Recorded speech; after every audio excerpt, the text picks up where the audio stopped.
전문 변호사 노규상 변호사입니다. 오늘 말씀드릴 부분은 전세 사기와 관련된 재판 내용을 말씀드리고자 합니다. 제 의뢰인분은요, 전세 사기 혐의로 1심에서 4년 실형을 선고받은 공인 중개사 분이셨습니다. 지금 전국적으로 전세 사기가 굉장히 많이 문제되고 있고, 대부분의 어떤 전세 사기의 유형은 허위 고지 내용도 있지만 주로 임대인을 바꾸는 어떤 새로운 임대인이 오는데 그 사람이 이제 무자본, 갭 투자 방식으로 임대 보증금을 되돌려줄 자력이 없는 상태에서 거래가 되는 경우가 대부분입니다. 그리고 사실 갭 투자 자체가 법적으로 사기는 아닙니다. 왜냐하면은 부동산 자체에 어떤 교환 가치, 담보 가치가 있기 때문에 갭 투자만으로는 보증금을 반환하지 못한다라는 것은 성립될 수 없죠. 왜냐하면 집에 대해서 강제경매나 임의경매 절차가 진행될 경우 부동산이 매각돼서 그 가액 범위 내에서 보증금을 회수할 수 있는 기회가 있기 때문이죠. 그런 것 때문에 이 허브 보증보험증권 회사에서도 보증을 서서 임차인들을 보호해 줄 수 있는 그런 제도가 있는 것이고요. 다만 지금 전세 사기에 문제되는 부분은 임대사업자 등록을 하면서 너무나 많은 부동산을, 복수의 부동산, 제가 했던 것도 부동산을 한 40개 이상 이런 식으로 임대인이 변경되는 과정 속에서 수많은 부동산을 이제 매수를 하는 거죠. 투자 없이 이미 집 가격에 상응한 어떤 임대 보증금 상당히 갭 투자로 들어가 있는 상태이기 때문에 예전에 2천만 원 갖고 집을 여러 채를 산다 이런 것이 있는 것이 책으로 나왔을 만큼 지금 문제되고 있는 전세 사기의 대표적인 유형은 임대인이 복수의 부동산 10채 이상 복수의 부동산을 이렇게 무자본 갭 투자 방식으로 매수를 하면서 그리고 판결문 표현에서는 동시거래 방식이라고 표현이 돼요. 자, 문제된 전세 사기의 범행 방식을 보면 임차인을 모집하고 임차인 납부하는 임대차 보증금을 받는 것은 일반적인 전세계약. 자, 여기서 말하는 전세계약은 채권적 전세죠. 전세권 등기를 하지 않는 소위 보증금이 들어가긴 하지만 채권적 전세계약인데 이때 그와 동시에 소유권이 넘어갑니다. 이것을 무자본 갭 투자 방식의 동시거래 방식이라고 하거든요. 그러니까 사실 세입자가 들어오면 그 세입자가 납부하는 보증금 상당액이 집값으로 사실 활용되는 거예요. 그래서 세입자가 들어온 다음에 세입자가 전입신고를 하고 그 이후에 집주인이 바뀌는 거죠. 집주인이 바뀌어도 세입자는 대항력을 가지고 있기 때문에 나중에 경매 절차나 나중에 이 보증금을 회수할 수 있는 것이 일반적이죠. 예를 들면 제가 했던 사건 같은 경우도 40채 정도의 어떤 부동산을 가지고 있었기 때문에 한 건만 문제가 돼도 한 건만 세금 체납이 돼도 다른 것까지 모두 영향을 주는 도미노식으로 다 채권회수 특 때문에 다 모든 거래가 막혀버리는 이런 부분이 문제가 되면 한 건의 부동산에 문제가 생기면 나머지 건의 어떤 임대차 보증금이 반환되지 않을 수가 있죠. 왜 그러냐면은 한 건의 세금이 만약에 체금됐을 경우 그 체납된 것 때문에 그 임대인 명의의 모든 부동산의 가압류나 어떤 거래 금지가 되는 그런 조치가 들어올 수가 있습니다. 이것 때문에 어차피 기존 임차인은 새로운 임차인이 들어와야 그 돈을 받아서 보증금을 받고 나가는 상황이 되는데 근데 자기 건물에 가압류가 들어와 있고 이렇게 보면 당연히 거래가 좀 어려워지죠. 그렇게 되면 제때 나와야 될 상황에서 못 나오는 상황이 생기고 이러면서 분쟁이 생기는 것인데 이런 부동산이 너무 많아지게 되면 전세 사기 범으로 재판을 받을 위험이 있는 거죠. 제가 했던 이 사건 같은 경우도 지금 의뢰인은 공인중개사였고 공인중개사 밑에서 일했던 직원분들도 모두 1심에서 실형이 선고되었던 그런 사안이었습니다. 그런데 제가 2심에서 재판을 담당하면서 이 부분을 어떻게 법리적으로 설명하고 조금 변호를 해서 결과론적으로는 그 공인중개사 사무실의 직원들과 공인중개사 모두 집행유예로 석방이 된 그런 사안입니다. 제가 제출한 그 항소 이유서 내용을 간단하게 말씀드리면요. 먼저 우리 이 사건 전세 사기로 인해서 피해를 본 임차인들이 주택임대차보호법이 정한 대항력과 우선 변제권을 보유한 상태였습니다. 그래서 보증보험증권 허그 가입을 통해서 임대차 보증금을 전액 회수를 했습니다. 물론 허그에서도 이 부동산을 강제 집행을 해서 그 허그에서 보증했던 임대차 보증금 상당액을 회수했는지가 관건이에요, 실제로.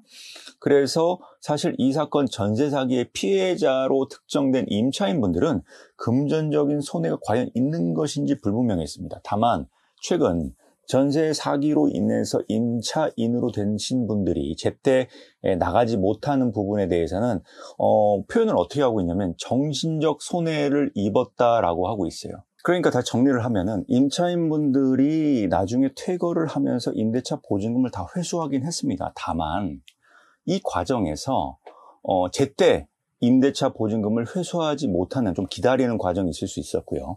허그에서 보증금을 반환해 주는 데까지도 시간적인 부분이 있었고, 이를 어떻게 판결문에서 표현하고 있냐면 임차인들 피해자들은 이를 정상적으로 보증금을 되돌려받지 못하는 상황 속에서 주거의 안정을 심각하게 위협받았고 큰 정신적, 경제적 고통을 겪었고 이런 부분이 책임이 있다라고 표현하고 있습니다. 그리고 나중에 임대차 보증금을 대위 변제하거나 보증보험 또는 경매 절차를 통해서 피해금액 일부를 반환받았다 하더라도 임대차 보증금 반환의 어떤 법적 책임을 지금 임대인에서 주택도시보증공사에 전가된 것일 뿐 피고인에 의해서 피해가 회복된 것이라고 볼 수 없다라는 것이 지금 1심 판결이었던 문제점이었거든요. 다만 이 부분을 제가 이 사건의 부동산 경매 절차나 어떻게 보증금이 주택도시보증공사에도 회수가 된 것인지 확인을 했습니다. 그러니까 사실 무자본 갭투자 방식은 집이 담보로 되어 있기 때문에 임차인이든 주택보증공사든 돈을 완전히 떼이는 건 아니에요. 왜냐하면은 빌라 같은 경우는 물론 신축 건물은 이 거래 가격이 형성이 되어 있지 않기 때문에 얼만큼 뻥튀기가 돼서 거래가 되는지도 물론 쟁점이긴 하지만 구축 건물 같은 경우는 이미 어느 정도 거래가 형성되어 있고 금액이 나와 있기 때문에 그 거래 금액에 맞게 임대차 보증금이 전세 계약이 체결되기 때문에 돈을 사실 떼이는 경우는 시간의 어떤 관점, 좀 늦게 돈을 회수할 뿐이지 돈을 완전히 잃어버린 건 아닌 거거든요. 다만 지금 이것도 전세 사기가 문제되는 것은 한 명의 임대인에게 집중적으로 소유권이 이전됨으로써 무자본 갭 투자 방식의 어떤 그런 거래, 부동산 소유가 너무 많아지다 보니까 다수의 피해자들이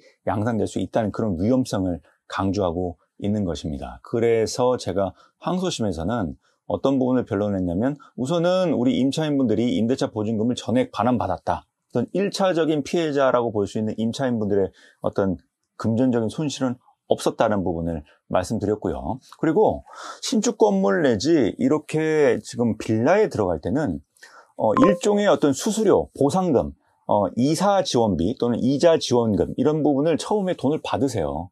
그래서 임차인분들이 그런 혜택을 어느 정도 잊고 계약을 체결하는 부분이 있기 때문에 금전적인 손해가 과연 얼만큼 있었는지는 저희가 다 따져봤거든요. 근데 좀 내용을 봤을 때는 그런 부분이 없었고 그리고 지금 임대인이 과연 나중에 임대차 보증금을 반환할 경제적 자력이 있었는지가 관건인데 실제로 저희 사건 같은 경우는 사건 발생 전 처음에 임대차 계약을 체결할 때는 종합부동산세 납부라든지 신용등급이라든지 이런 부분이 큰 문제가 없었어요. 다만 그 이후에 금리가 또 올라가고 부동산 시장 상황이 조금 안 좋다 보니까 한 곳에 부동산에 문제가 생기는 것이 여러 개의 부동산으로 확산돼서 문제가 되는 것이죠. 가압류를 그 한 곳의 부동산만 걸어야 되는데 그 임대인이 지금 가지고 있는 모든 재산의 가압류를 한꺼번에 걸다 보니 모든 부동산 거래가 막혀버리는 것입니다. 그러니까 사실 이 무자본 갭 투자 방식에서 부동산을 한 개를 갖고 있거나 한 두세 개 갖고 있거나 그리고 그 부동산 보유 기간이 굉장히 길게 있거나 아니면은 건 바이 건별로 한꺼번에 된 것이 아니라 이거 갖고 몇 년 뒤에 또 한 건 갖고 몇 년 뒤에 한 건 갖고 이런 식으로 부동산이 늘어나게 된 무자본 갭 투자 방식을 일관적으로 전세 사기로 볼 수는 없어요. 또 추가적으로 1심에서는 저희 의뢰인분이 혐의를 무죄 주장을 했었어요. 근데 다만 2심에서는 저희가 우선 혐의는 인정을 하되 왜냐하면 전세 사기 전체에 대해서 무죄를 받는 게 어려웠고 또 한 가지는 임대인으로 됐던 공범이 파산 신청을 하는 바람에 그 임대인에 대한 어떤 법적 책임은 피하기 어려운 상태였어요. 어떤 이런 부분도 있었기 때문에 우선 항소심에서는 혐의를 인정하는 것으로 바꾸되, 다만 아까 말씀드린 것처럼 임차인이 모든 금액을 다 회수를 했고, 또 피해를 입은 임차인분들하고 합의를 저희가 다 했습니다. 정신적 손해 부분에 대해서, 그리고 이사가 좀 늦게 들어간 부분도 조금 이런 부분을 보상을 해드렸고, 그래서 어떤 임차인분들하고는 모두 합의를 했고요. 다만 임차인분들이 대항력 및 우선 변제권을 모두 보유한 상태였고, 보증보험증권 허그 가입을 통해 임대차 보증금을 전액 반환받았다는 점, 그리고 또 한 가지 주택보증공사 허그조차도 그 집에 대한 경매 절차를 통해서 그 보증금을, 대위 변제한 보증금을 모두 회수했습니다. 그러니까 피해자가 사실 없는 거예요, 경제적으로는. 자, 임차인분도 모두 보증금 회수해서 나갔고, 그 보증금을 대위 변제했던 허그, 주택보증공사도 부동산에 대한 경매 절차에서 그 보증금을 회수했습니다. 그러니까 결과론적으로는 피해가 회복된 부분이 상당히 많았던 것이죠. 물론 세금 체감이 너무 많아져서, 선순위에 대한 어떤 채무 부담이 많아져서 허그에서 주택보증공사에서 채무 회수를 못한 경우라면 피해가 회복되지는 않았다고 볼 수는 있지만, 저희 사안 같은 경우는 그런 경우가 없었습니다. 그렇기 때문에 그런 부분도 제가 경매 절차를 일일이 다 확인을 해가지고 다 확인을 했어요. 2심 판결문 내용을 보시면 우선 2심에서는 어떤 혐의를 인정하는 것으로 바뀌었고, 어떤 임차인분들하고 합의도 했고, 그리고 이 사건 범행 과정에서 어떤 일부 이사 지원비나 이런 부분이 변제가 됐고, 또 허그에도 보증금이 회수가 된 점, 이런 부분이 감안돼서 저희 의뢰인분들 3명 모두 집행유예가 나왔던 그런 사안입니다. 항소심에서 감형이 돼서 그 구속된 상태에서 바로 석방이 되는 경우는 그렇게 흔한 것은 아닙니다. 왜냐하면 1심에서 이미 전세 사기 혐의로 4년 실형이 선고된 중형이었기 때문에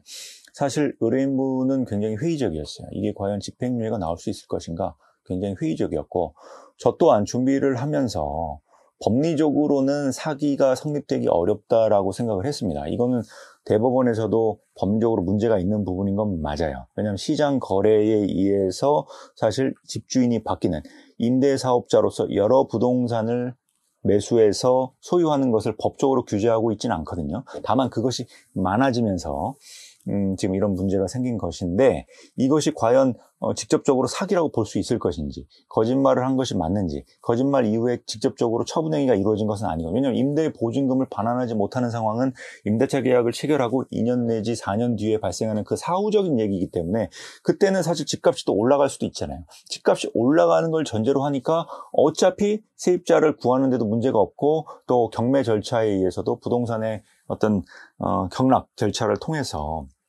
보증금을 다 회수할 수 있다고 예상했던 것이거든요. 하지만 지금 현재 이렇게 무자본 갭 투자 방식으로 너무 많은 부동산을 소유하게 되는 임대사업자 내지 그 거래를 중개했던 공인중개사들, 그리고 그 공인중개사와 관련된 직원들까지도 전세 사기로 한꺼번에 묶어서 지금 법적 처벌을 하고 있는 상태입니다.